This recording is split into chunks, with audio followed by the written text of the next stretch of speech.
बिस्मिल्लाहिर्रहमानिर्रहीम। अस्सलाम वालेकुम मेरे प्यारे अजीज़ साथियों, अलिशबा वॉइस कॉर्नर में आपको खुश आमदीद करती हूँ। आज मैं आपके लिए एक बहुत ही खूबसूरत नसीहत आपके लिए लेकर आई हूँ। काश कि हमारी नस्लें भी अपने उस्तादों की इज़्ज़त और उनकी नसीहतों पर अमल करने वाली बन जाए। तो बस बहुत ही खूबसूरत ये नसीहत है, और से सुनिएगा। छोटी सी वीडियो है, और अगर पसंद आए तो आगे भी शेयर कीजिएगा और लाइक करके मुझे सपोर्ट ज़रूर कीजिएगा। तो चलिए जी, शुरू कर लेते हैं आज के इस खूबसूरत से बयान को। ईरान के बादशाह ने अपने बेटे को पढ़ाने के लिए एक उस्ताद साहब का बंदोबस्त किया। उस्ताद साहब को कहा कि मेरे बच्चे को दीन पढ़ाइए, मैं चाहता हूं कल इसने इनाने हुकूमत को संभालना है, तो ये दीन से आगाह हो जाए, इसको कुछ सिखाइए, पढ़ाइए। बहुत नेक बुजुर्ग, बड़े दरवेश आलिम पढ़ाने लगे। असबाक मुकम्मल हो गए, दीन के असबाक कुरान मजीद पढ़ाया, अहादीस तय्यबा का दर्स दिया, उसूल फिक़ह से रूशनास कराया। जब बच्चे ने मुकम्मल तालीम हासिल कर ली और आमीन हो गई, दस्तार हो गई, फारिग हो गए, तो फिर एक दिन उस्ताद साहब ने कहा, बेटे कल तुमने जरूर आना है, कुछ बात करनी है। शहजादा गया मिलने उस्ताद साहब से। उस्ताद साहब ने कुंडी लगा ली, हाथ में दुर्रा पकड़ लिया, मार मार के पूरे वजूद को जख्मी कर दिया। कोई गलती नहीं, कोई बात नहीं, मारा। अब बच्चा आया, आके बादशाह सलामत से कहा कि अब्बा जी समझ नहीं आई, बड़ा मारा है उस्ताद। तो सियाने थे ना बादशाह, यहां तो कारी साहब रोज कटहरे में खड़े होते हैं, मौलवी साहब आपने मेरे बच्चे को क्यों मारा है? आप 8000 के मौलवी हैं, मेरा कई करोड़ का बच्चा है, सवेरे बदल लेंगे। खबरदार, आपने बच्चे को हाथ लगाया, अपनी हैसियत में रहे माज़म। जो कौमें उस्तादों को कटहरों में खड़ा करती हैं वो तरक्की नहीं कर पाती।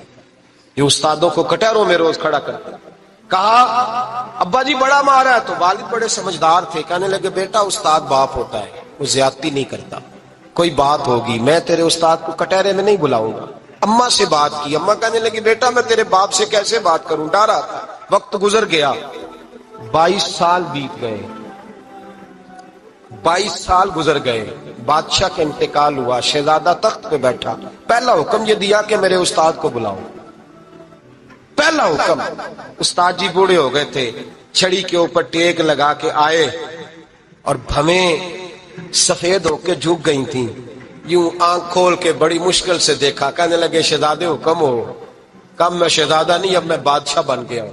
उस्ताद जी 22 साल बीत गए, आपने मारा था, पर वो दर्द चूंकि ज्यादती की थी, मेरा कसूर कोई नहीं था, तो ना मेरी रूह से दर्द गया है, ना मेरे जिस्म से गया है। मैं बेख्तियार था, पूछ नहीं सकता था, आज बाइख्तियार हुआ हूं। सबसे पहले पहला हुक्म आपको दिया, बुलाया है, बताए क्यों मारा था, क्यों मुझे मारा था, मेरी ज्यादती बताए।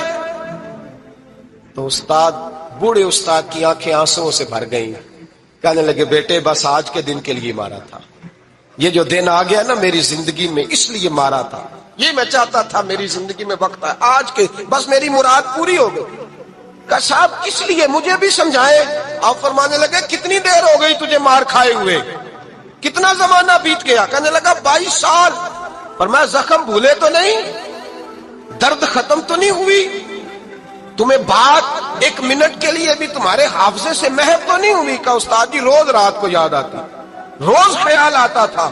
उस्ताद कहने लगे भाई तू बेख्तियार था, पूछ नहीं सका, 22 साल तुझे याद रहा, मुझे पता था तू एक दिन हुक्मरान बनेगा, मैंने तुझे इसलिए मारा था कि बेटे याद रखना, किसी पे जुल्म न करना। अगर तुझे 22 साल तक याद रहा है तो जिस पर तू जुल्म करेगा उसे भी कयामत तक याद रहेगा। और ये याद रखना, तू आज बाइख्तियार हुआ तो तूने मुझे बुला लिया है, कयामत के दिन गरीब बाइख्तियार हो जाएंगे, मजलूम बाइख्तियार हो जाएंगे, वो बाइख्तियार होंगे लिल्लाहिल वाहिदिल कहार, रब करीम की बारगाह के अंदर उनका इख्तियार होगा, अकेले अल्लाह की हुक्मरानी होगी।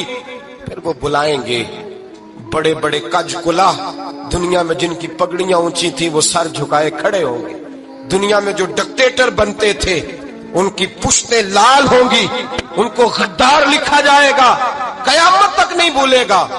जुल्म करना तो सोच समझ के करना, ना करना जितना तुम सह सकते हो, इतनी ज्यादती करना जितनी कयामत में तुम बर्दाश्त कर सकते हो।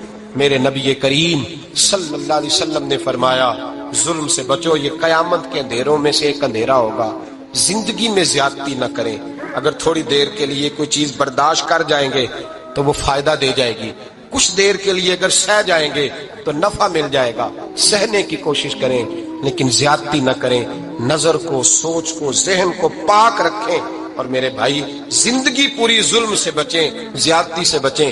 امیر المومنین حضرت جناب سیدنا عمر فاروق رضی اللہ تعالیٰ عنہ رات گھر میں تھے تو رونے لگے،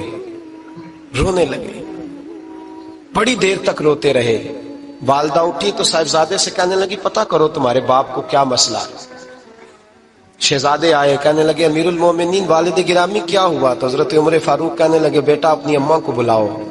والدہ آ گئیں، کیا بات ہے؟ کچھ طبیعت خراب ہے تو حکیم کا بندوبست کیا جائے۔ تو حضرت عمر کہنے لگے کچھ بھی نہیں، آج مسجد سے نکلا ہوں تو نبی پاک کے صحابہ میری تعریفیں کر رہے تھے۔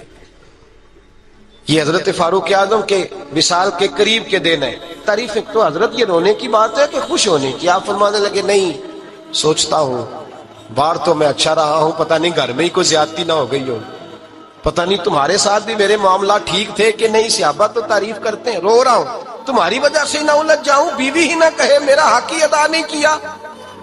یہ لفظ کہتے کہتے پہاڑ ہے یہ شخص، کیسر و کسرا کانپتے ہیں۔ حضرت عمر رو پڑے، بی بی سے کہنے لگے مجھے اللہ کی رضا کے لیے معاف نہیں کر دیتی؟ میرے اوپر بوجھ تھا امت کا، میں ساری رات مدینے کی گلیوں میں پھرتا تھا، دن سارا مسجد میں گزرتا تھا، میں تجھے وقت نہیں دے پایا، معاف نہیں کر دیتی؟ تو زوجہ کہنے لگی نہیں عمر، میں نے بھی زندگی میں اپنا کوئی سکھ چین نہیں دیکھا، کوئی چاؤ پورا نہیں کیا، میں کیسے معاف کر دوں؟ میں نہیں معاف کرتی۔ حضرت عمر زمین پہ بیٹھ گئے، رونے لگے، کہنے لگے چل معاف کر دے۔ کہنے لگی ایک وعدہ کرو، قیامت کے دن رب کریم کی بارگاہ میں میری سفارش کرو گے؟ اللہ کی بارگاہ میں عرض کرو گے کہ اللہ اچھی تھی، مجھے کپڑے دھو کے دیتی تھی، روٹی پکا کے دیتی تھی، میری عزت کی محافظ تھی؟ جناب عمر کہنے لگے تیرے ساتھ وعدہ ہے، رب اپنے فضل سے عمر کو جنت دے گا تو عمر تجھے جنت میں ساتھ لے کر کے جائے گا، تیرے ساتھ وعدہ ہے۔ میرے بھائی جن کے دلوں میں احساس تھا کہ ہم سے کوئی زیادتی نہ ہو جائے کسی جگہ، وہ تو یہاں تک معاملہ کرتے تھے، یہاں تک ان کا خیال رہتا تھا۔